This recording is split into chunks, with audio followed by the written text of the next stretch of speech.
Everybody has something to write with and something to write on and some information.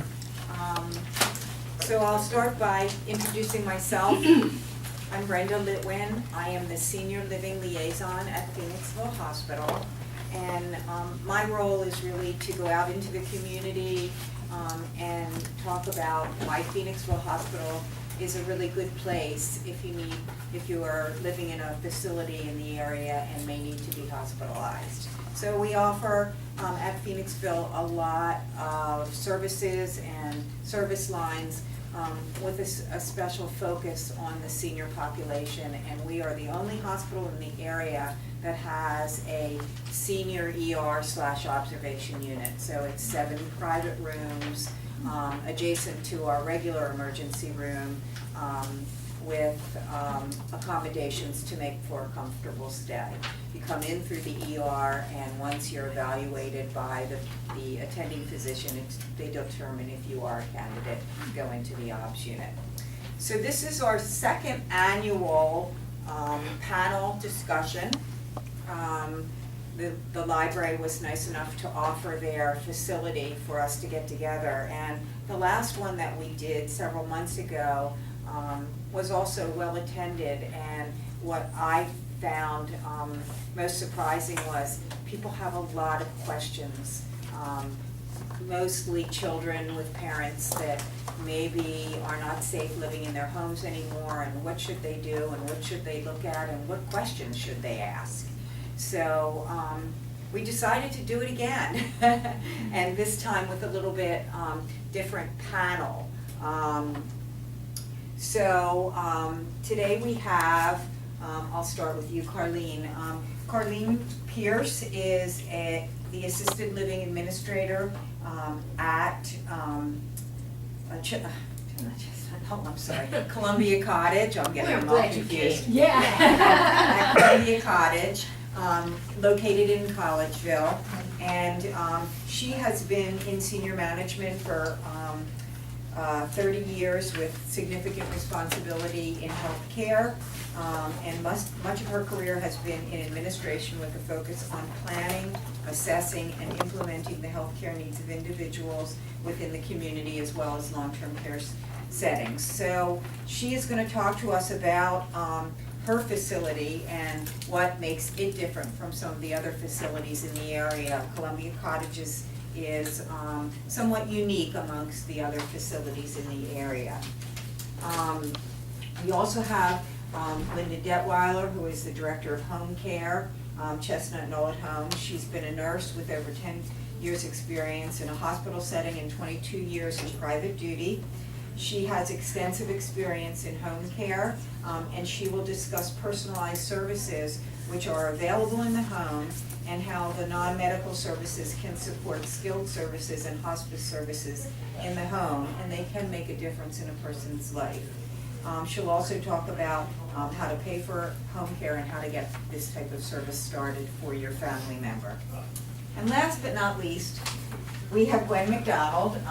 She is the Community Sales Director at Atria Woodbridge, not very far from Phoenixville Hospital. She has 4+ years experience working one-on-one with people in an advisory role.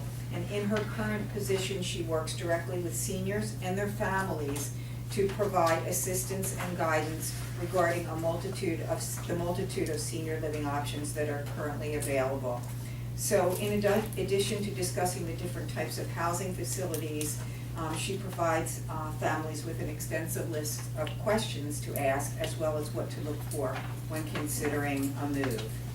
So without further ado, we can start with their presentations, and certainly we'll leave it some time after each presentation to for you guys to ask some questions and have some questions answered. I will also tell you that I left my card on the front table, and my contact information is there. If you have any questions, or if there's anything that comes up that you would like some information on, if I don't know the answer, and I don't know a lot of answers, but at least I know where to go to find them, and I really like to connect people with important people at the hospital. So if there's anything that I can do to help you, if you have any questions about Phoenixville Hospital, take my card and give me a call.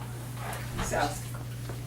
I'm the one who likes to do this the least, We're so I'm gonna go gonna down go the first. line. We're no evil, such evil monkeys. She was gonna go first and she said go and then you won't be And in nervous. the middle, you know. So as Brenda told you, I'm Carlene Pierce, I'm the administrator at Columbia Cottage, Collegeville. We are a small assisted living, but we are the only freestanding assisted living in the area. So I have 41 apartments, I have 45 residents, so I'm small. Mostly I agreed to come talk about the difference between the levels of care. I get that question a lot on a day-to-day basis in the cottage when people call and they're beginning the search and they're not familiar with the terminology. And so, you know, there's active adult communities everywhere. That's that 55 and over community. I live in one myself.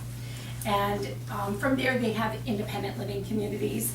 That would be a community that provides minimal oversight and support. You know, it's often meals and it's leisure things, and but not really assistance with daily living, which is what mostly prompts the conversation.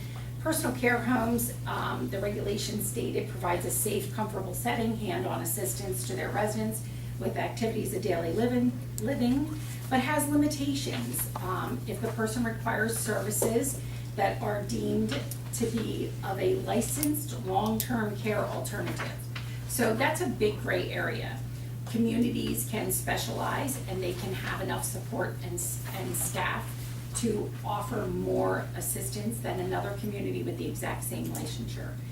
But at the end of the day, there is a limit. And if someone has needs beyond what they can manage in their community based on their licensure or their training, they have to go to a skilled care or long-term care setting. So back in 2008, there was the introduction of the assisted living regulations in the state of Pennsylvania. We were talking about this earlier. It's unique to Pennsylvania. So Jersey doesn't have this, Delaware does not have this. And so some of our organizations that cross those state lines, we have to be very careful in our language and our literature, because a personal care home is not allowed to say they are assisted living. So, and I'm not allowed to use personal care in my, the body of my signage. So in 2008, when they came out with this, they said it was to be the alternative to a nursing home or long-term care setting. So the regulation requires that we have greater nursing oversight. We can manage the resident who is completely independent all the way to that nursing home level. So I have couples, for example, in my community where the one member of the couple is very independent and does everything for themselves, but maybe their spouse is the one that's in need of care. So they can not only live in my community, but they can share an apartment together. They don't have to be in different levels of care. We offer them different levels of care in their setting.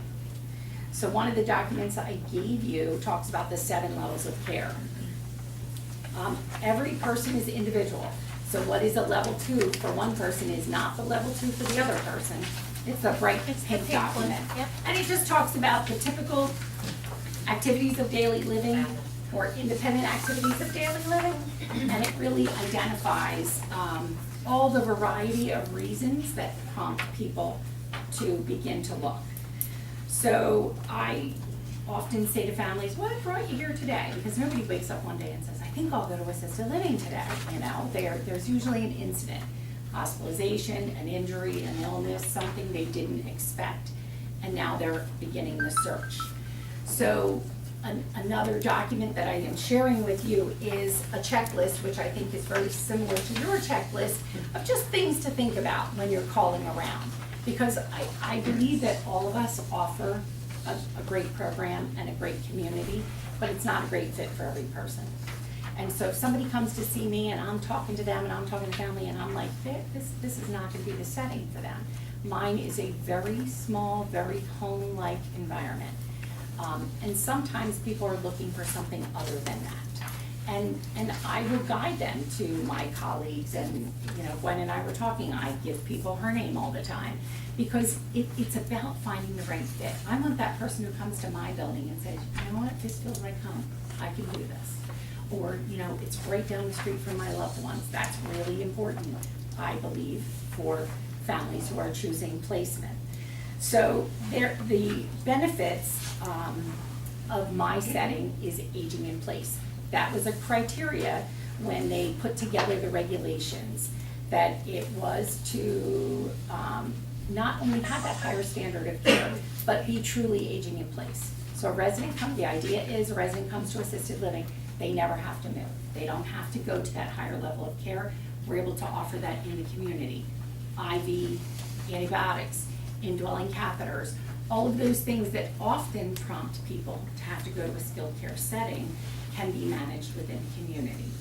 I believe that is part of the reason we stay on the small side, because if you have 45 residents and you have some that are completely independent and you have half a dozen that are essentially skilled care, you have to manage that well in a community. So you wouldn't want to be 2 or 3 times the size that we are. So let's see, the first person, when a person comes to the waiting list, they're in their 80s or 90s, I think they are looking for a permanent placement. I don't think they are looking to be in a CCRC. Our state also offers those settings where it's independent living, personal care, skilled care, all on a campus but not in a building. So for that resident who moves into independent living in their mid-80s, in 5 years has to move to their personal care section, and in 3 years after that has to move. But it's still a move. Every single time it's a move. And our concept is they stay in the room, we change their levels of care, we provide increased support. We do that in a staffing pattern that is very unique to assisted living versus personal care. Every personal care home I've ever worked in, you have a nurse and this many aides for this hallway. It's the structure of the building. In assisted living, it is based on those levels of care. So every 2 weeks, they look at every level of care of every resident in the building and say, this is how many staff members you need to manage that.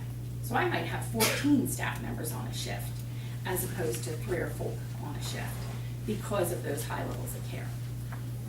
And I think that the concept originally started with Columbia Cottage, but I do know that there are other assisted livings in the state who are following that model, that in order to manage those high levels of care, you have to staff to that.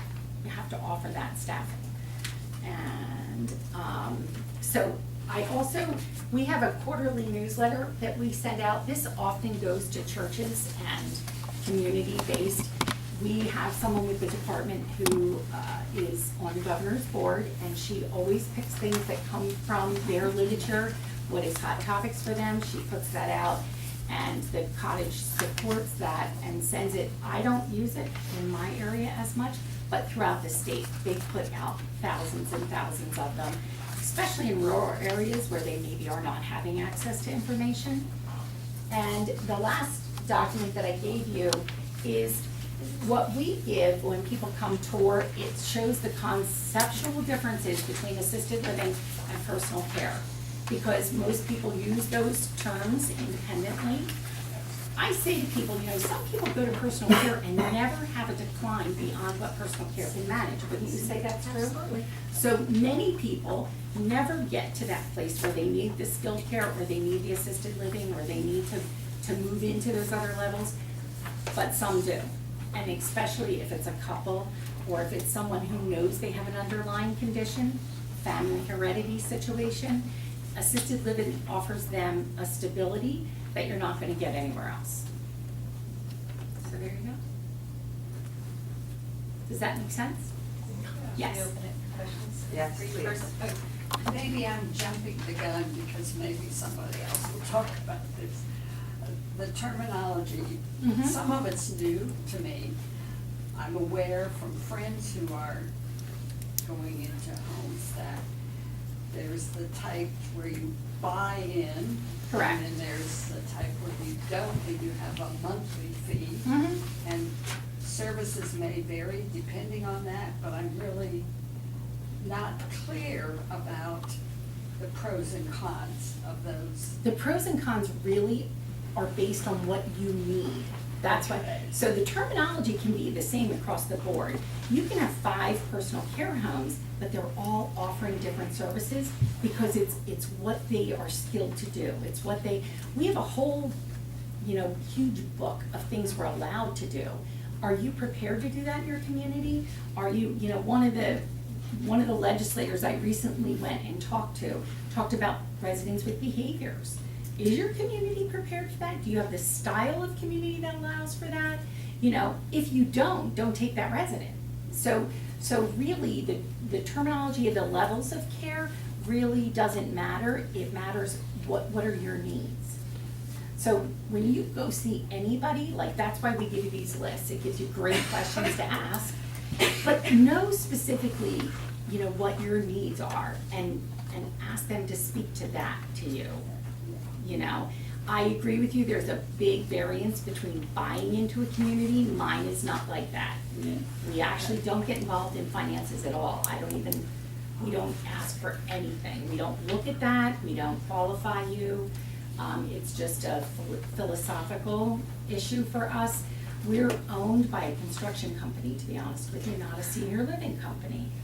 Out of Lancaster, it's a Mennonite family, been around for 125 years, Horst Construction. And so I think they view senior living very differently.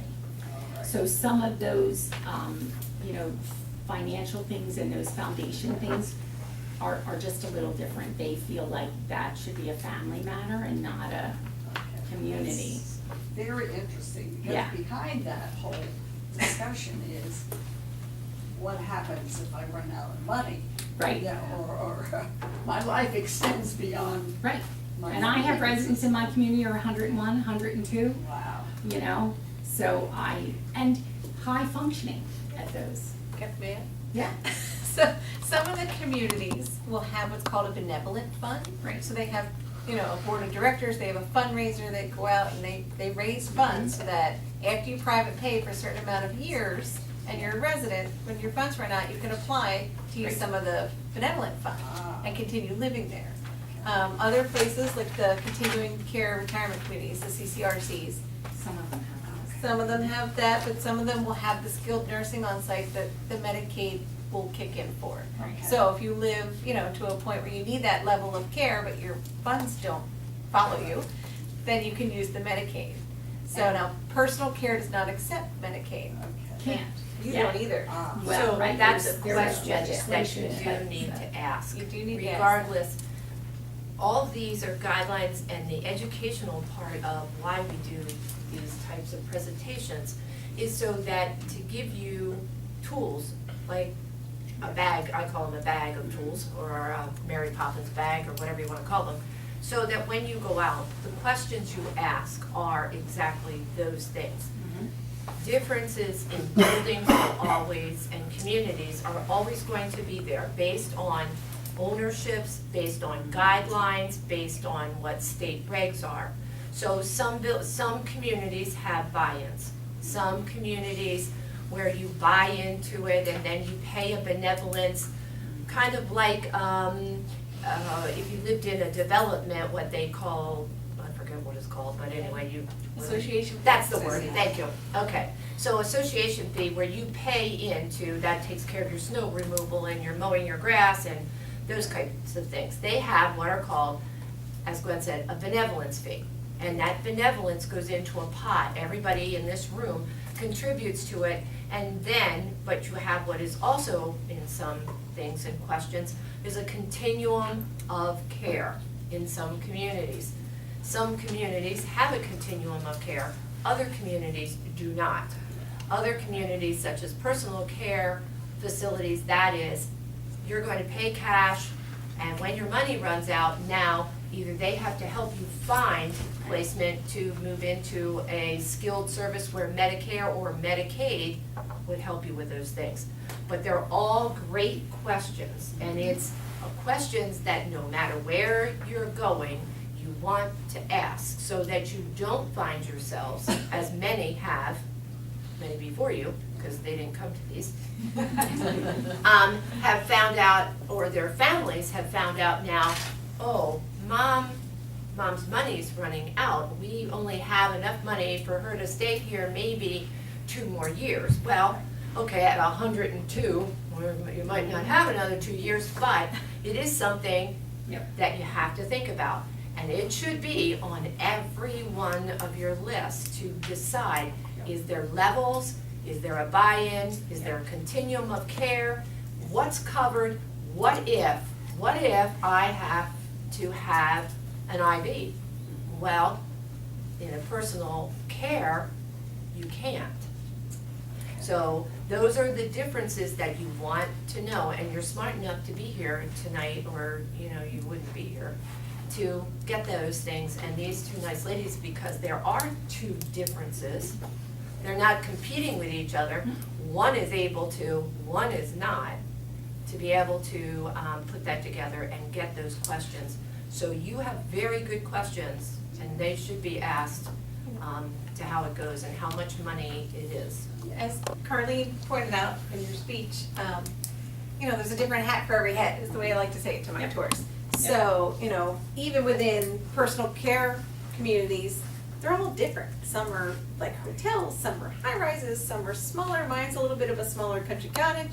But on top of looking for your level of care and your finances and all those questions, you have to look at your environment as well. And that is sort of the guide that I brought for you as you're touring communities.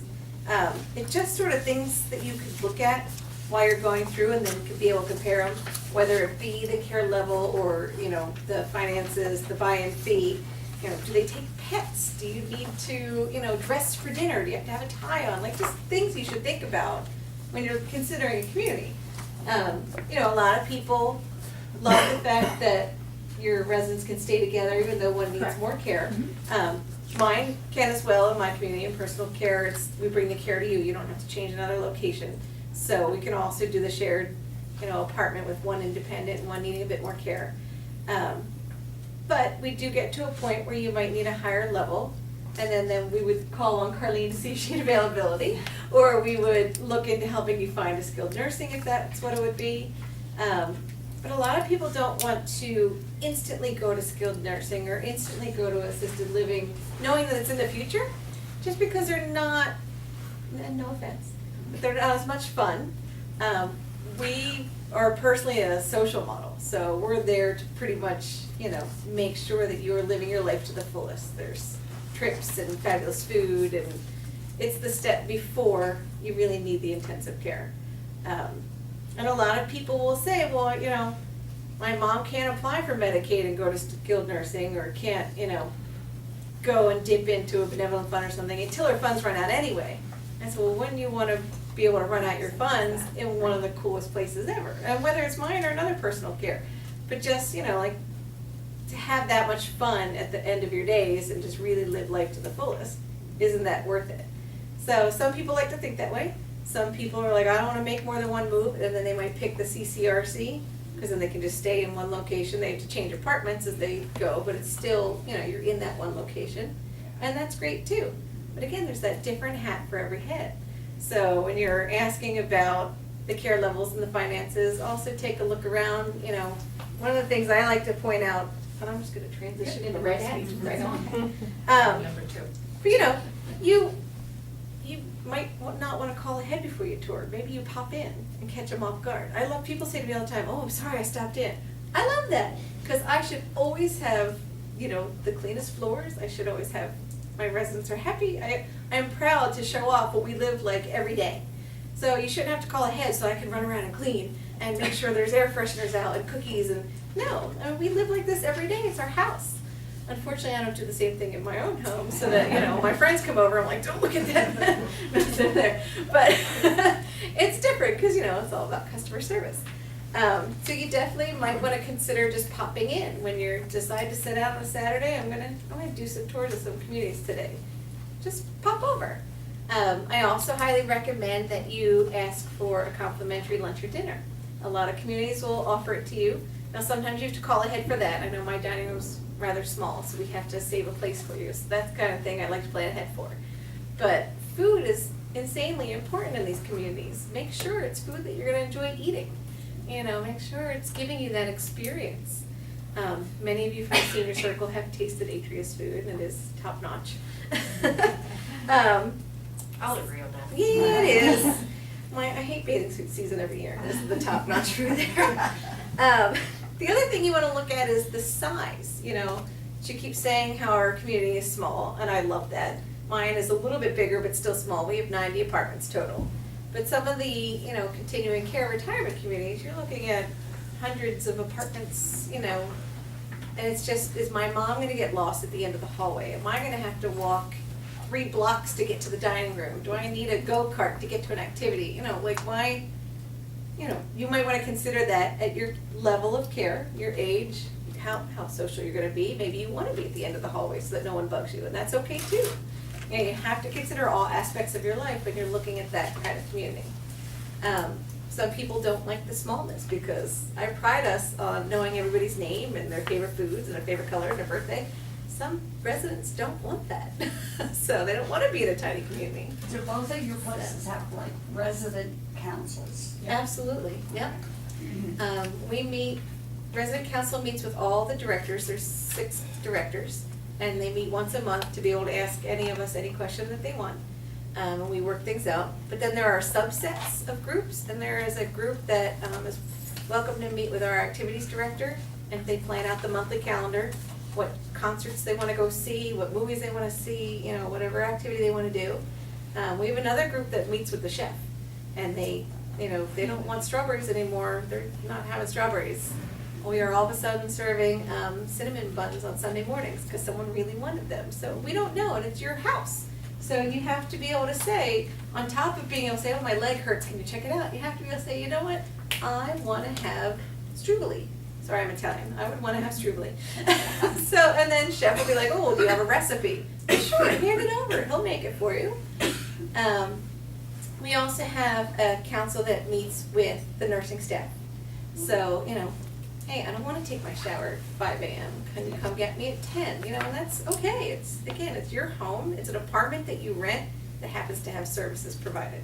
So if you were renting an apartment, and so well, you can slide in, see how this works? It's kind of, if you were renting an apartment anywhere in town, you can have services come in, you know? So the way I like to promote our community is you're renting an apartment, the whole building is yours to use, the dining room is your dining room, the cafe is where you're gonna sit and have your coffee in the morning, the whole, it's a cruise ship without water. You don't wanna stay in your cruise ship room, right? You get out and you do all that stuff. You don't wanna stay in your apartment all the time either, you wanna get out and do all the stuff. So a lot of people are like, oh, I'm going into one of those places. We all know from the 80s, right? Those places, they were all the skilled nursings. It's not like that anymore. There's a place in between those places and home, and that's what we're here for, right? Yeah. We're before those places. Exactly. And a lot of those things she just talked about, I think, are the beauties of the small places. Mhm. That they are very responsive, and we are the same way. You know, we meet with residents all the time. They can come to our door and say, we want cinnamon buns. We're like, Mhm. okay, we're gonna Yeah. start, you know, because we're small enough that we can accommodate that. You know, I don't know that you would find that in some of the larger communities. But same in our setting, whatever you want on the calendar. Mhm. I don't have to do the activity, so we're gonna go to the restaurants you wanna go to. Yeah. I mean, you know, that's kind of how we operate. We'll go to the movie you wanna go to, or whatever it is. Because we're small enough to accommodate that. Well, it just, you know, if you live there for 9 years, you don't want to play bingo every Thursday for Right. 9 straight years. Right. So, you know, for a while we were playing poker. Now we're playing blackjack. We're going to start a bridge club soon. Like, and that depends on the residents that are moving in. Right. Hey, I used to play bridge back in my neighborhood in Pittsburgh. Can I please, you know, get a group here? Well, absolutely, we'll start one for you.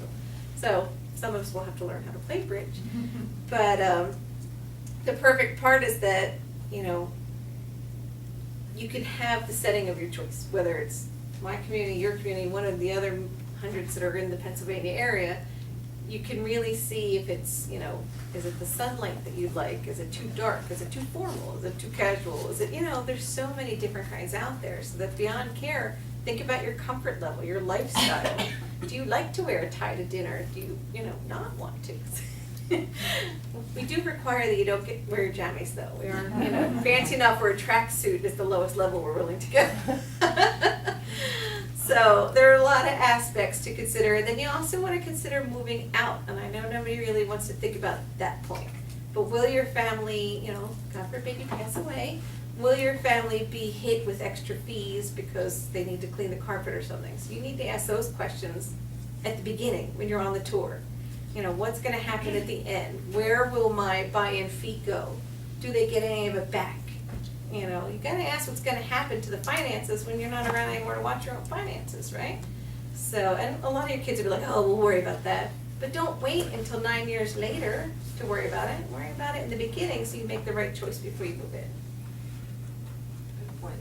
Yeah, so, I mean, nobody ever wants to think at the end, and I'm so sorry to even be the one to bring it up, but you're all here to put your ducks in a row so that you're prepared. So why not be prepared afterwards? I bet you almost all of you have some sort of end of life plans, some sort of funeral plans. I mean, we're told nowadays to pay for those ahead of time. So you gotta think about all that in the end. But yeah, so I'm gonna toss it over now to living at home. Any questions? Any questions? Sorry. Before you toss it to me. Sorry. I always look and see how big the library is. There you go, see? How big That's every important to year. you, yeah. Very A good. few shelves of paperbacks doesn't quite do it for me. Yes. Now, we, at our community has a bus, that, you know, an Atria bus that takes 12 to 14 residents. And we have occasionally gone to different libraries. We came here, and, you know, again, that's up to the residents that are there. They'll say, hey, we want to make a trip to the, you know, Phoenixville Library or the Chester County Library.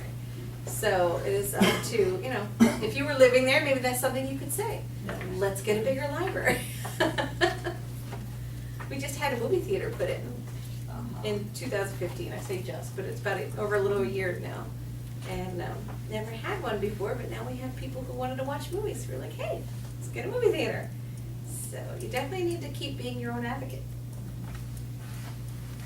And that Gwen keeps looking at me like, I know. It's you. I'm done. I run out of notes. That's right. You ran out of notes? I did. I ran out of notes. Well, my part is, with all of this, comes into home care. And I don't place you anywhere, I come to you. And lots of people, just like these two nice ladies, have people that come to them and say, you know, we're looking, or I'm trying to do that, or whatever. Unfortunately, lots of times with home care, no one walks into my office and says, I'm planning, what do you have? They don't. And I can't show you a fabulous room, and I can't show you, I can't take you for dinner because I don't have a chef, I wish I did. But what I like to do when I do these presentations is to plant seeds for you guys and guidelines, because when you find yourself in need, be it that you've been hospitalized at Phoenixville Hospital, or you're in Philadelphia, or wherever it is that you've been, upon discharge, you may be sent to rehab, which, need to talk about rehab? We did not mention rehab. Okay, don't pick that up later. I'll throw it back to them, so they thought I was the last one, but I'm not. But rehab, you're there, but you're not quite sure after that, because you know what, you've been in a comfortable setting, you've had PT, OT, you've had people around you for that stay. And now all of a sudden, somebody comes in and says, you're ready to go home. And, or they tell you your mom, or your dad, or your husband, or your wife is ready to go home. And all of a sudden you do this, whoa, now what? That's scary, because they tell you, you've run out of time, your rehab is over, and now you've got to make a choice. You might have to make a choice of either moving into a community, such as one of these nice ladies have. Even temporarily for Even, residents. right, even respite, yes, so you didn't talk about that either. I'll get them all. So, that respite or moving in permanently might be your option, but it might be that you're ready to go, and mom doesn't want to stay, or dad, or whomever. So now you're faced with, what do I do? And a lot of times you will be given a list. And a list on that list tells you, here's A, B, C, D, E, F, G, H, I, J, K, L, M, N, P of home cares. And there's a lot of us. And I don't put any of them down. I'm here to tell you not about just Chestnut Knoll at home, but all home cares. For the fact that you should know what choices you have. So you can ask, what do I do? Who do I get? Where do I go? And they will say, well, you need to pick somebody off this list. But sometimes you'll have a very nice social worker who will say, well, this one I know has done great and I like this one, and they're pretty good too. So it's a little bit of guidelines, but you really don't know much more than that. So now you start making the frantic phone calls. Thus resulted in why 7 years ago I started Let's Talk. Let's Talk was to, well, originally they started as me and my parents, so that the questions that you were working through with your parents, you know, we've all said them. I am not going to find myself in this position, or this isn't going to happen to me. So the only way to do that or stop it was to give people good educational resources, as has these nice ladies to set you up with. So home care is an option. You want to ask questions about your home care, how much it costs, are your employees employed by you, tell me something about your employees. Just don't jump at, I need home care. And that's exactly what many people do. Many people, I get that frantic phone call that they don't know. And mom's coming home and I don't know what to do, and I have kids and I work and my husband works. So what do? So it is look for home cares. It is to ask questions. It's to educate yourself in how much it costs, what covers it, what doesn't. So we're going to start with that. What covers home care? The only thing that covers home care, I don't care who it is or what their name is, I should say, is long-term care insurance. If you qualify based on money, aging and adult services, Berks County, Montgomery County, Chester County, wherever you might be, they have their services. And then there's the veterans. Veterans also provide services that can be covered underneath home care. The only one you're going to get quick is private pay, or your long-term care if you have that. But if you have long-term care, make sure you understand what you have before you say, oh, I have long-term care. Because long-term care comes in different shapes and sizes, I say. You know, you can have a great policy that'll cover you from soup to nuts. Or you may have one that'll pay out a lump sum. We'll say $3,000, and then you're done. Your policy is closed down and you no longer have it. Or you may have a policy that pays let's just say, this is numbers, they're not true facts. They may say, I pay $158 a day for home care. Okay, so you have $158 to use for home care. That's great. Another one may say, I only cover a nursing home. Oh boy, okay. Well, that's not what I need right now. I need, my mom's coming home. So that's another thing, but always check into what your policies are. If you have one, if your husband has one, if your mom has one, find out what it covers.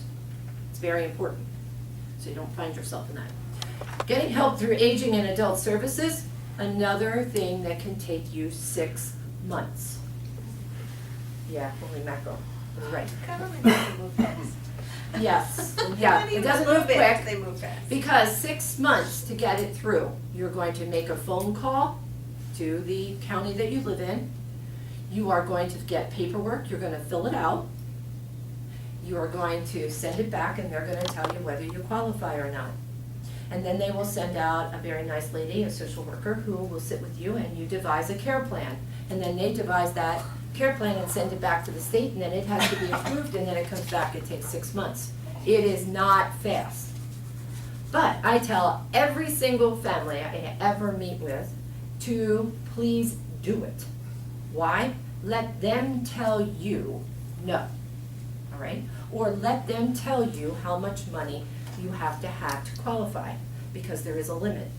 And if you have more than $8,000 in the bank, I will tell you that it won't, more than likely. But call. Don't take Linda Detweiler's word on it. Call and ask, and then they will let you know. Because what does it do? It lets you know when your money is down past $8,000, you can start getting some help. You go back and you put all that paper through, and you now have to go through the same process to get it, but you will get it. 2 programs through aging and adult are options and waiver. Options and waivers, this is the difference. You made a little bit too much money in one, and they'll give you the other. You don't have enough that you don't have enough that much money for them to say, nope, nothing we can do. Waiver, they pay totally everything. Options, They will pay a portion, you're gonna pay a portion. And don't ask me what that is, because I don't know. The county and your social worker works that out with you. You could pay as little as $10 a visit for that care. They work it out with you, they bill you, you pay them. You would never get a bill from a home care agency that is contracted through Aging and Adult Services. The bill goes directly to them. So that's waiver, that's options through the county. No fast process. I wish I could tell you it was, but it's not. Your next one is veterans. Veterans is a way of payment, yes? But again, another long process, another 6 months could be. And if you apply right now, there's a freeze, so you will not get anything. You can go through the system, they will put you on a waiting list, and then they'll say, as soon as this opens up, we'll get you going. But don't let that be your deterrent, do it, so you're on the list. 6 months could take you anywhere from 3 to 6 months. Sometimes you're lucky and they come just like that, but it's there. Veterans must serve during a wartime. They could serve 1 day. You didn't have to carry a gun, you didn't have to shoot anybody, you didn't have to throw a grenade. You could have just put on a uniform and the next day the war ended. You need to get that information. And if you are a veteran, go to the Veteran Center, get the information. What I'm going to tell everyone in here that is maybe has a vet, is a vet, when you call, ask the specific question. What is out there? I understand there's a vet, don't say what, because what they're going to give you is this. You can get glasses, you can get medications, you can get apparatuses, walkers, canes, commode chairs, whatever you want, hearing aids, you can get dentures, but that's not what you want. What you want to know is about home care. I want to know about the benefit that's out there for veterans that qualifies me for 2 hours of care up to 5 days a week. That's the question. Because if you only ask what's out there, you're going to get that speech. The glasses, the hearing aids, not that they're not valuable, because you should be using them. But you want to know about the home care. Don't tell them Linda Detweiler told you, because I don't tell people to do that. I will tell you a story. I have a little man who is 87 years old, and I told him this when I met with him. And he went and he applied. He called the veterans and he told them exactly the verbiage I told him, asking him about. He came to my office, had his daughter driving, and he came in and he just said, I just want to thank you. I said, oh, what for? He said, because I called and I got it. And I said, oh boy, what did you get? And he said, I got the benefit. And they wanted to know how I knew. And I told him, it doesn't matter how I know, is it real? I said, thank you for not getting me in trouble. Right. But that is a true fact. So use that, use the verbiage, ask the question. If you don't ask the question, the federal government is not going to send you a little pink flyer like these nice ladies gave you and say, by the way, all you veterans, you're qualified for this. It's not happening. If you have $1 million, don't ask, because they feel that even if you are a veteran and did serve during wartime, if you have $1 million, there's many veterans that don't. So that would probably go there, but most of the people have been approved. So, aging and adult, veterans, long-term care, but there are other things out there. There are secret things to get home care paid for. And then we'll talk about what home care is. MS has a foundation out there that will pay for home care. Many people don't know that. Me as a nurse, for all those years that Brenda read off of here, which scares me when I think about that, but I didn't know, but there is. Since I've taken this job 15 years ago, found out MS has a fund that they will pay for so many hours of care for someone who has MS. There are foundations that are private that will pay, I don't know why I got that, for home care. There is a gentleman in Boyertown who, we cared for his wife for many years, and she had dementia, Alzheimer's. And we cared for her in her own home, even though he could have placed her anywhere he wanted. But he chose to keep her at home with home care. And she passed away there.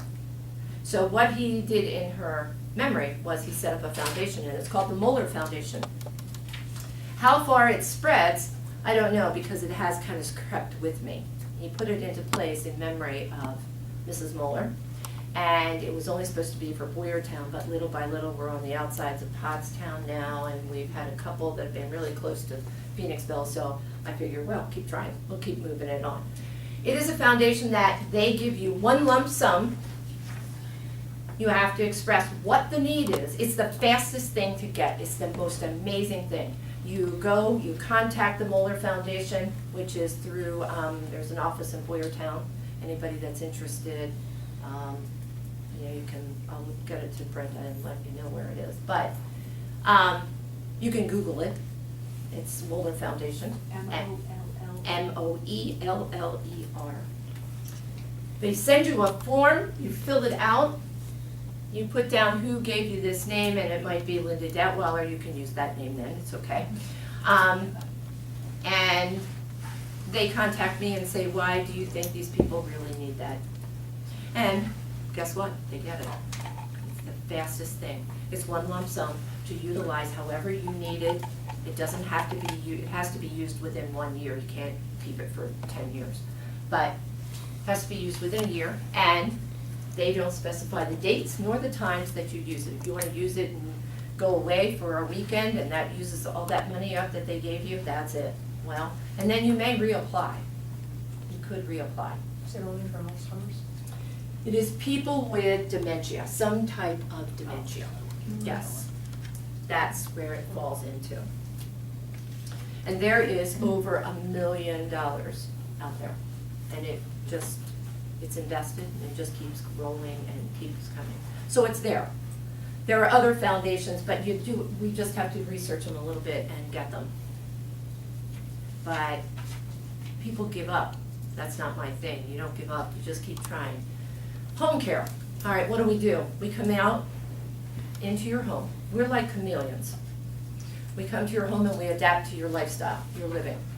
You need bathing. Any home care agency, I don't care who they are again, will list those things. Bathing, dressing, light housekeeping, laundry, vacuuming, dusting, transportation, med management. That's just a bunch of words when you think about it. Because I like to tell you on this that bathing, and if you don't raise your hand. Everybody in this room bathes. Yeah, you guys okay up there? Okay. Gotta keep late because they're gonna sleep on me. Anyway, but we all bathe differently.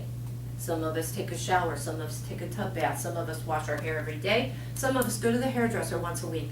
That's bathing. It's a generic word. How do you fit in? Do you take a sink bath? Do you want to wash yourself once a week? And some people go, whoa, that's terrible. No, it's not, because the generation I take care of, that's what they did. They washed once or twice a week in a sink.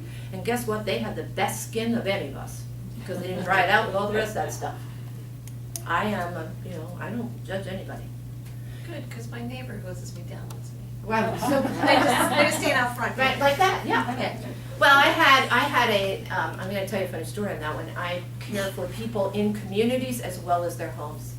These two nice ladies, I have cared for people that have moved into their communities. Why? They don't wanna move out. That's their home. So they may come home after a rehab or even after just a hospital stay, and they might not be they don't feel a little comfortable being all by themselves or doing some of those things. And the fear of falling is there for everyone, okay? Especially if you've fallen once, now the fear is there. So it might be just sending somebody in to help with a bath. That's it. That's what we do. So anyway, one of the communities, independent living. One of the gentlemen one day said to me, and this was after I was probably about 7 years old, not me, the chestnut knoll at home, said, well, exactly what do you do? Do you bathe people? And I kiddingly said to him, no, we take them down the street to the car wash, and we open the top, and we just run them through, and then the blow dry them, and they're good, and we take them back. I said, absolutely, we bathe people. So, but I thought that was a pretty funny question. I'm like, what do you mean, do we bathe people? No, we don't do that. So, bathing is a generic. It's finding out how you do it, and what you want. Maybe you don't want bathing. Maybe you want somebody to come in and help you with vacuuming. Maybe you want somebody to come in and help you with laundry. It's home care. Changing the bedding. I tell everybody that. I hate changing that bed. I don't mind taking the sheets off. How many of you in like that doing that? It's that putting them back on. Mhm. Yep, see? Everybody. My husband said to me, New Year's Eve day, I took a change, not that that was the last time I changed the bed, but that day, I changed the sheets and he saw me putting them out. I have more than one set of sheets also. But he said to me, do you think we can get these on before next year? I said, well, maybe yes, why don't you put them on? Anyway, but changing the bedding is another hard thing as we age, even though, you know, you fight the corner. You don't have to make the square corners anymore, because Lord knows no one in the younger generation knows how to do that. But it's still fighting it. Arthritis, back pain, legs instability, fall risks, they're all issues. So there are simple little things to maintain you in your home, but home care can also come out and maintain you in communities like these two nice ladies have, or independent living, so that you can stay there. Everybody, they have great buildings, they have, You're renting an apartment, Yes. it's your home. me, We welcome outside Right. agencies all the Me. time. me, I wanna move in there, lots of other people don't wanna come. I'm like, yeah, do you know they serve you food, they clean your room, and do your dishes, this is it, it's great.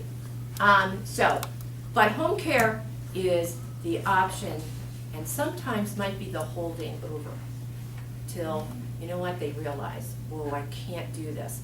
And the cost. Cost comes into it again. And cost is a big deal that I talk to every family about. Whether you move your family, whether you use home care, don't say, oh gosh, I made the wrong choice. No, you consider cost, you consider safety, fall risk, there's people there all the time. Home care can be there all the time. We work 7 days a week, 24 hours a day. But, can you afford all that? Maybe not. Maybe not. And that makes this even more appealing, because now that's what you should look at. Can I afford this? Can I afford a little bit? Well, a little bit's good, but when it gets to be 24-hour care, it's not so cost effective. 24-hour care, private duty, without anything else is rather expensive. And lots of people, if my owners would be here, they'd be going, what are you talking about? But I tell everybody that. Why? I would want somebody to tell me. I would want somebody to tell me. And it's not a short-term. I have a question about that. Yeah, go ahead. Is it, do you guys provide live-in options? No. I do not provide live-in options. Chestnut Knoll at Home does not provide live-in options. And I'll tell you why. First off, my background is nursing, as Brenda told you. I started this company 15 years ago, starting August 1st, for a group of businessmen. We are privately owned, we are not a franchise. I do not fall into home helpers, home instead, angel companions, nothing wrong with them, believe me. I respect them highly. But they are bought into, they get a guideline like this, when they buy into it, it'll be a whole pile of papers, and they're gonna say, this is what you have to do. I was extremely fortunate 15 years ago when I took this position, because nobody said that. And they said, do what you think is best. And that's what I took this on 15 years ago when I was offered this position, that I call a gift, it will only come once. When I leave, it's somebody else's headache, I guess. But it was based on people, because we lost, in my world, in nursing, and I'm sure many people, we become a number. We become a disease, we become an insurance policy, we become whatever. But in home care, we shouldn't be that way. We should be individualized, because it's private pay and learn about you. So your stories are you. That makes you who you are. And that's what, I might forget your names. But if I asked each one of you to tell me something about yourself, I will remember all of that, but I'll forget your name. So anyway, and it's been that way since I started in nursing school. I could tell room 302 all the story, but I couldn't tell you her name until I went and looked at it. I'm like, oh yeah, it's her. Anyway, but home care should be individualized. And that was the way Chestnut Knoll started, was individualized. It still is. We employ 210 people presently, and we care for over 500 people. Yeah, it's kind of scary. because it started out to be me, myself, and I, when otherwise I would have run. If they told me I had 200 people, I've been out that door, see ya. That's not it. But it's kind of grown, like, I'm one of 8 children. A lot of you might sit there and go, whoa, that's a lot of kids, but to me, it doesn't seem like a lot of people sitting around a table. So there's 17 of us, big deal, doesn't matter. But that's kind of how it goes. So home care, private pay, there are things out there to help you. You need to find out, call, ask the question, anybody, just like with these nice ladies. You're gonna call, you're gonna ask the questions, and good point that Gwen brought up is comfort. Feel comfortable with whomever you take on. It doesn't matter. You know what? I walk into Shenandoah. That's a beautiful place. Have any of you ever been there? Yeah, you guys went on the tour, right? That's great. No, I got it on Monday. Oh, did you went on Monday? Okay. So, but it's a, yeah? I was in rehab there. Oh, you're in rehab? Yeah. Oh, yeah. It's a beautiful place. It's like going to the fanciest hotel that you could not afford. But I wouldn't feel comfortable there. It's good. You have to wear a suit jacket to dinner. Yeah, you I gotta be do not wanna dressed, get you dressed know, up for you're dinner, not. that's my selling point. But I will don't- tell you, I've been to Columbia Cottage. I've not been there while you've been there, but I've been there. I might have to make another trip. I've been there. It's a very homey atmosphere. It's little, and you kind of walk in and you kind of feel like you went back to grandma's kitchen, and, you know, it's kind of cool, because we do ice cream socials down there. I've been to Atria. Atria, again, is another homey atmosphere, just, you know, maybe a little bit bigger than Columbia Cottage, so it's comfort level. But home care works the same. Home care works the same. Whoever you meet with, whoever it is, if you don't feel comfortable in your gut who that person is you're talking to, try the next one. Because there's lots of them out there, and you just have to know that and feel that, yes. I have to tell you that about maybe 2 summers ago, I was sitting in a doctor's office, and this older woman and younger woman came in. I thought it was a mother-daughter. Turned out to be one of your workers. Oh boy, do I And- wanna hear this? This is like your children, you know? She, after the older woman went off with the doctor, she and I were looking at each other like, well, you look kind of familiar. And then we figured out we had both belonged to a same church for a short amount of time. She began to tell me how much she liked her job, but more than that, what she had to do to qualify to be one of your workers. She had lost her job or something like that. And I'm sitting there and, you know, Thank I God was she didn't proud tell of you. her, she was proud of herself for having done all that she needed to do to be hired Right. by you. And We are unskilled. Chestnut Knoll at Home, as there are some that have skilled and unskilled, but Chestnut Knoll at Home is unskilled. So we hire people just like you guys. My oldest employee is 80 years old and works 40 hours a week and does a fabulous job. So, and she's been with me for 12 years. So, we hire people in the community, we hire locally, we do not bring people in out of Philadelphia, nothing against Philadelphia, or Reading, or Allentown. But the big problem with that is to get them here and to make sure they show up. So, we don't, we hire locally, hopefully that would keep us all within that circle and keep us going, Kind of but. consider bad weather, it's hard to Yeah. get out of New Jersey Bad in a weather, snowstorm. yeah, or Philly, If you're and up gonna here. see someone in Phoenixville and you live in Phoenixville, it's a lot It's, easier. it's a little easier. So that's how home care, the unskilled, we don't do PT, we don't do OT. A lot of times I get calls and they'll say, oh, we'd like you to set us up. Oh, no, I don't do that. I can get you somebody who does, but that's not where it comes through. Okay, so you have your visiting nurses and you have home care. And home care, I'm gonna make one more point with this. When you call Medicare, this I do wanna make very, a good point because I hear it all the time. When you call Medicare, a lot of families will call in and they'll say to me, my mom or my husband has Medicare.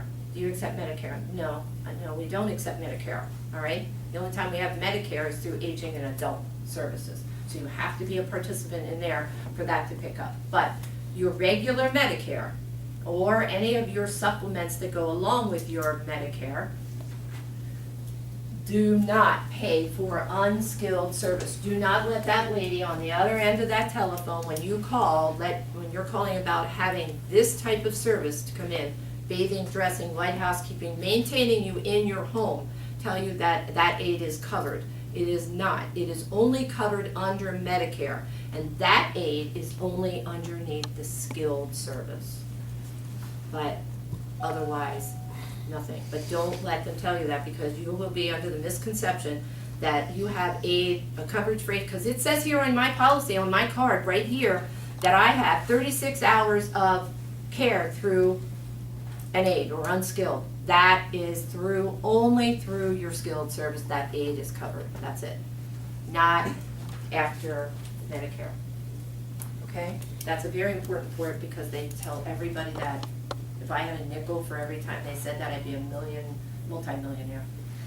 But it is there. Any questions about home care? You didn't ask one big question. I'll ask one for them. Go right I ahead. know the answer, but I'm wondering Go what ahead. they're thinking.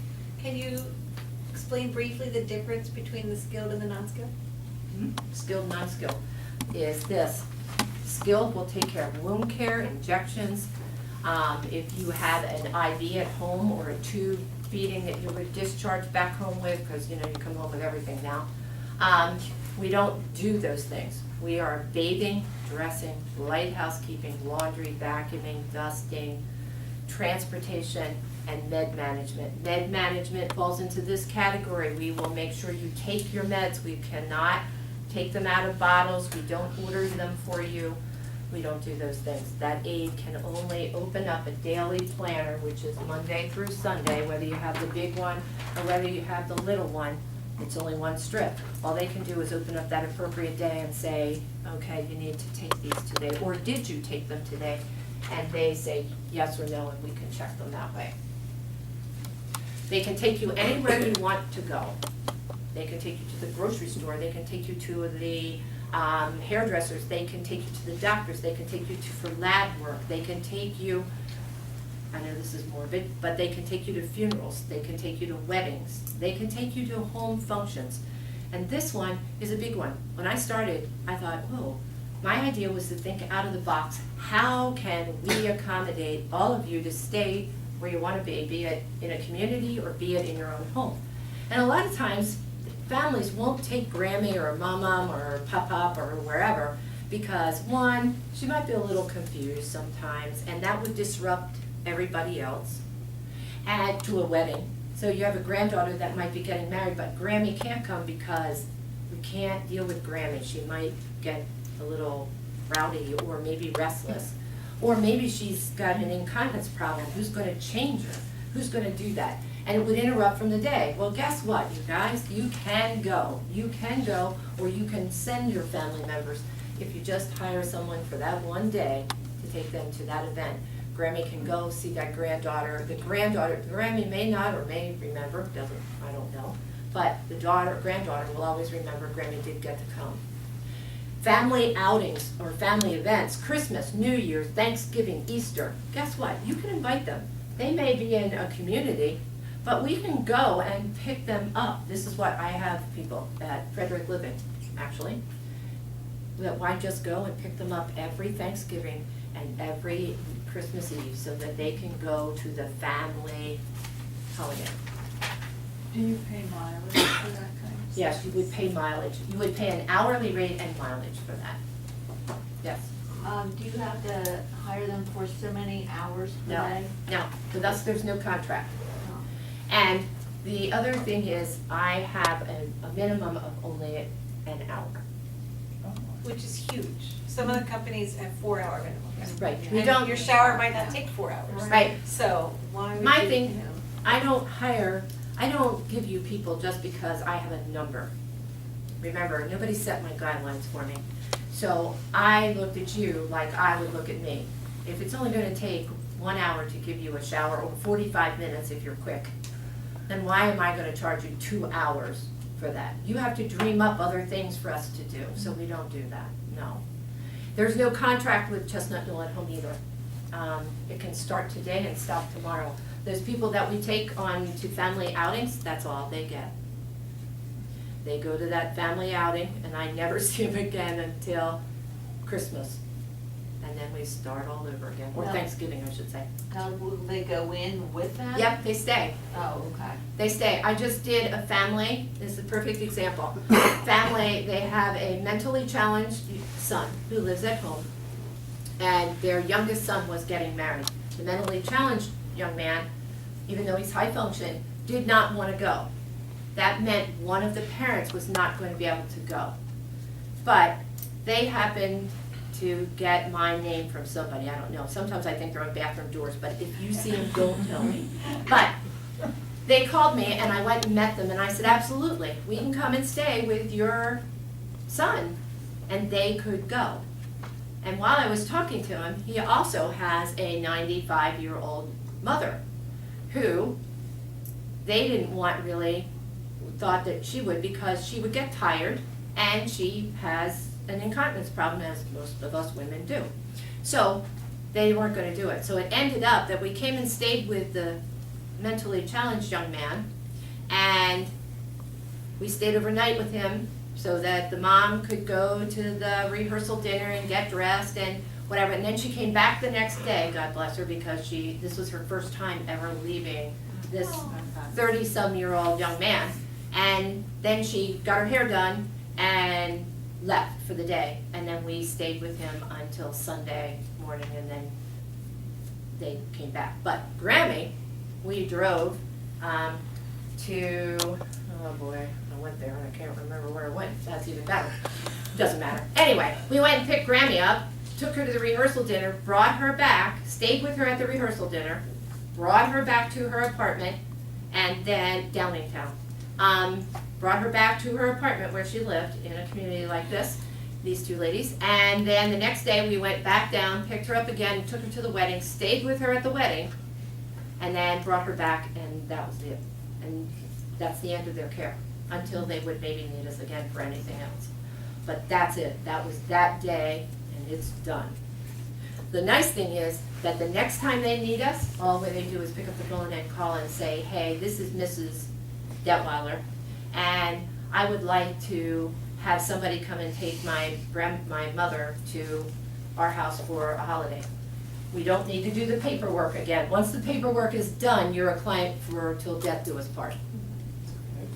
Okay? Thank you, guys. Oh, wait a minute.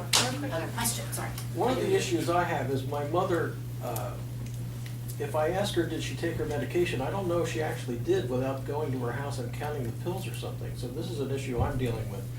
She thinks she took it, or she... Put your mother's meds in a med planner. Or this is Take one of them the out of- times you might wanna move into a community where Yep. we can also manage the medication from ordering it, to talking to the doctor, to physically handing it to her and making sure she takes it. Well, she's already stuck in a community she can't get out of, so Oh, how can you not get out of a community? financially, it's just too Oh. much to move, so. So they do have med minders, so that every day you can be like, Mom, is the Monday thing open? Right, They it's a actually med- have automated ones that'll pop open for you. I mean, There's a really lot of- fancy ones. There are a lot of there's a lot of med machines, all right? One, meds are number one reason people fail wherever they are, okay? Unless they are looked into a monitored, supervised type thing. But you can try them. And the the med machines you can get are just, call your local VNA, visiting nurses, or even probably the hospital would be able to help you out with that. There's all kinds of machines. The big thing with machines are this. Mentally, they have to know, and I'll use the example, I met this man, he had a Medi machine.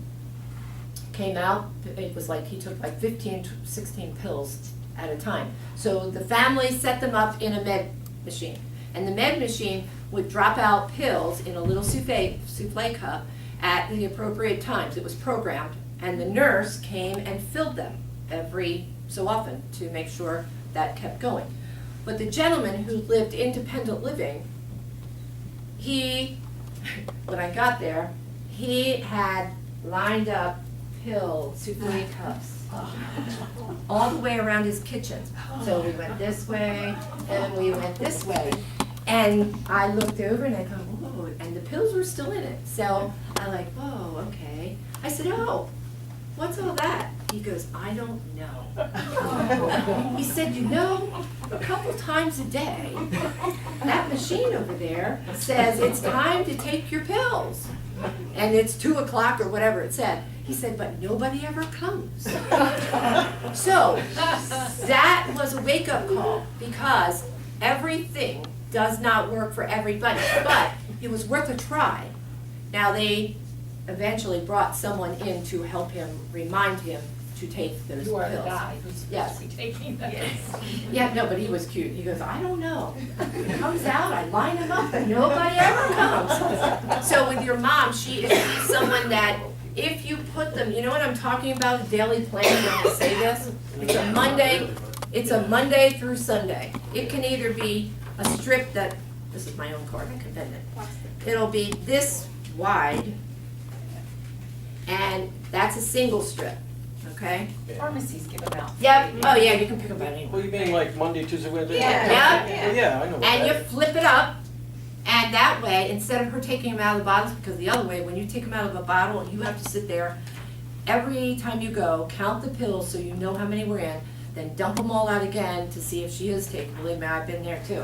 So, if you put them in those planners, the big ones even, now if she gets confused with that big one that you could put 2 weeks in, or 2 weeks in that thing, take a piece of masking tape or duct tape and cross it over the one so she can't. Otherwise, she will take them out of all different ones. So that's one. The other is, seriously, you gotta try it. There's a saucer that they have that spins and a little thing comes out instead of a cup. It'll open up, and that way she takes it out that way. But you have to know, right, and what her cognitive thing is. The alarm that went off was she had 2 electric and gas companies at the same time, and didn't know it and argued about it, and that was the wake-up call that said, she's not mentally right and she's screwing up, so. Right, and that's hard. And she lives alone, and She she lives- drives. One of the people that toured my community said that they also, their mom the pharmacy was supplying all the pills that she needed at a certain time of day, breakfast, lunch, and dinner, in like a pressure pack. Where you peel back the foil. So, because I've seen them individual pills, that's how we supply them at our building. But she said like everything that mom had to take at 8 a.m. Yep. was in one bubble. Blister. It's in one bubble. Yeah. It also I comes think in a that's packet genius. that you can pull off, and it's a round, it comes in a box, about like this. And in it, when you pull it out, a little packet with all the pills for morning, it'll say AM, lunchtime, dinner time, bedtime. You just pull them out, you rip them off, and you take them. But again, She has to be able to she do has to that. be cognitively able to do that.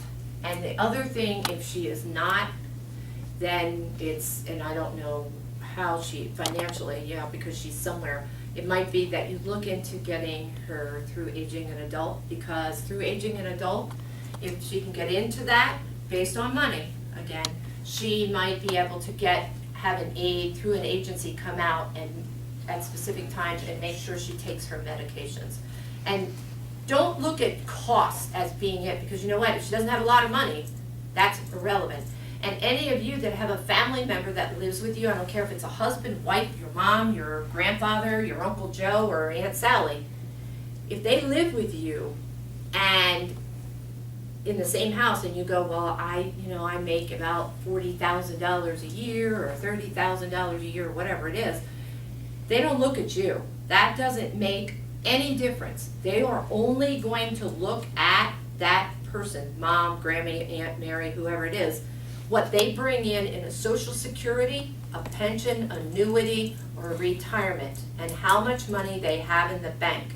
That's what they're going to look at, not you, not any of you, not what you make. You are not expected to support them. It's them, that's what they look at. What I'm afraid of is she doesn't qualify because she has too much money, but not enough money to pay for anything. Right, well, let She them, just has enough. let for that, what she's doing. let that know. You find out. You got nothing to lose but to ask. Right.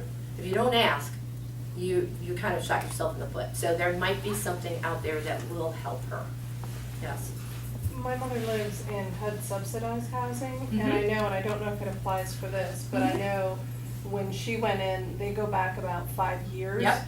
To see if you. Gave money away. Yeah. Or you gave your house to your children. Yes. Right, do they do that with, Yes. this, they, okay. Absolutely. So that's They- something to be aware of, yeah.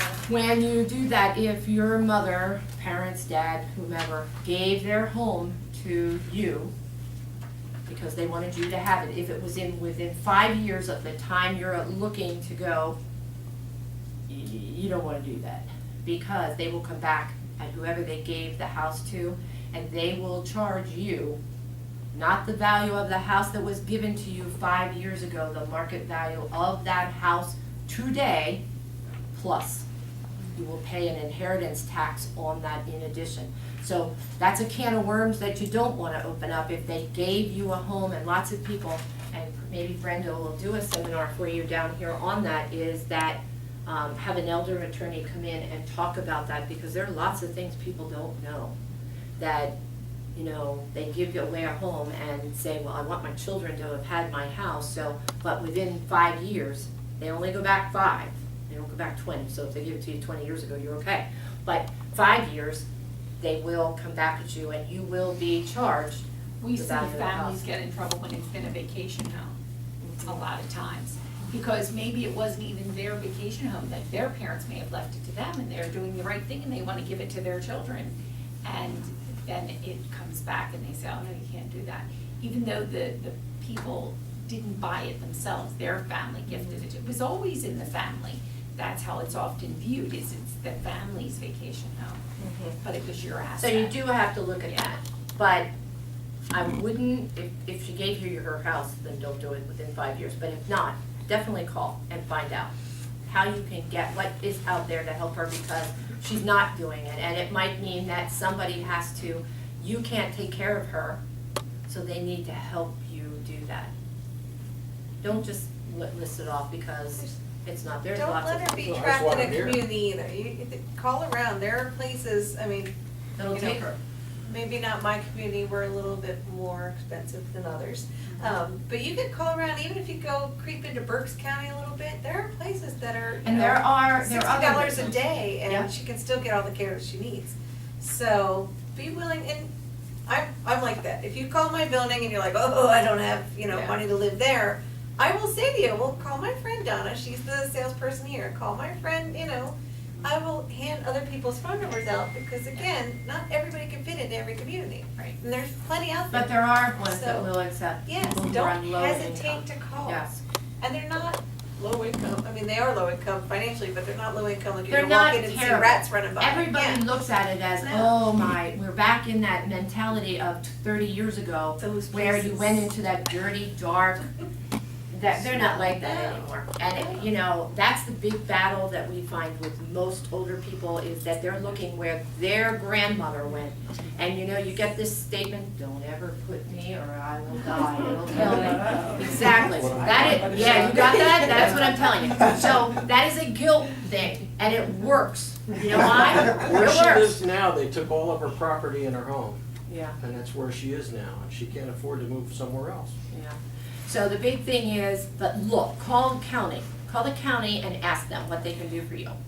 But that guilt thing, and try, you know what, if any of you have a family member, like these two nice ladies, on some day you're off, drive them around.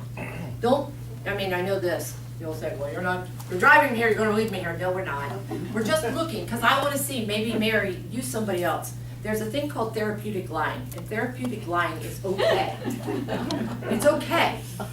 God will forgive you if you tell that lie, and that priest will say it's okay, I can tell you that. But therapeutic, because you're doing it for a good reason. And if she questions it, Detweiler. That's right, tell her That's right, that is Who exactly. told you to lie to me? They didn't So, tell one. and you have a question? What kind of security questions should we ask agencies like yours? I mean, as far as somebody, you hear all the stories about somebody coming in. Okay, good question. You're gonna ask this, are your employees employed by you? No subcontracting out. Underneath the law, in 2010, all home care agencies had to be licensed underneath the state of Pennsylvania, all right? So, that took away some of that they shouldn't be subcontracting out, but I can't tell you about other people, I can only tell you about myself. So, No subcontracting. Are your employees employed by you? What's the training? Are they insured? Are they bonded? Do you drug screen? Background check. And do you Background checks, have for a sure. criminal background check? And if you do, what type of criminal background check do you do? Because there's the standard one that we just put your name in and it runs through and it comes back and it says you're good, or it says they had a traffic violation or something, I don't know, you became hostile with a speeding ticket. But there's also, if you haven't lived in the state of Pennsylvania, there's the federal one where you put your fingerprint. There's also things, because people who have left the field of nursing, as Brenda will let you know, and all of a sudden now they're doing home care. Well, the question is, if they carried a license, meaning they were a nurse, a CNA, or an LPN, or a doctor, or a physical therapist, and they were let go for some reason that she's not carrying her license in, not Brenda, but if she was, Random yeah, person you're a who's not random here. person. Yes. If she was not functioning as that licensed professional, was it just because, she just didn't wanna pay that anymore? Or was there a reason? Those are the things I wanna know. That's what I would wanna know. And when those home care agencies, they are so used to providing you that documentation, when they come into our community, right away, they say, oh, here's my caregivers, we're gonna send you all that. I mean, if they have it readily available, so if they start hemming and hawing and, well, we don't have it, they don't have it. Or if they hand you a little slip of paper, Yeah. like's on that paper there, and they give you a bill, say bye-bye. Yeah. That's how it works. Yeah. They should be able to bill you, you should be able to have automatic withdrawal, and some do, I don't use a credit card, but we do have automatic withdrawal, and we do bill out, and you will get a statement at the end of the year that states for those things. Those are the things that you wanna know, and then most importantly, what's your training? Okay. How much training do your people have? Do you have dementia? Because you know what, that's not just like going and giving somebody, taking them for a walk. And a lot of people say to me, oh, well, I only wanna be a friend. Okay, well, that's great, but you have to be able to do the other things too, CPR, first aid, and you have to have dementia training, okay? So you're training, yes. Answering for another question on top of her question, if someone is stealing from you or your parents, and you have maybe 2 or 3 different people coming in to help you, What happens? What do you do?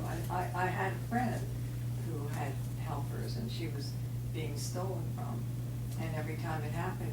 Well, your other deal is who it this. was. I will tell you about Chestnut Knoll, I can't tell you about the rest of them.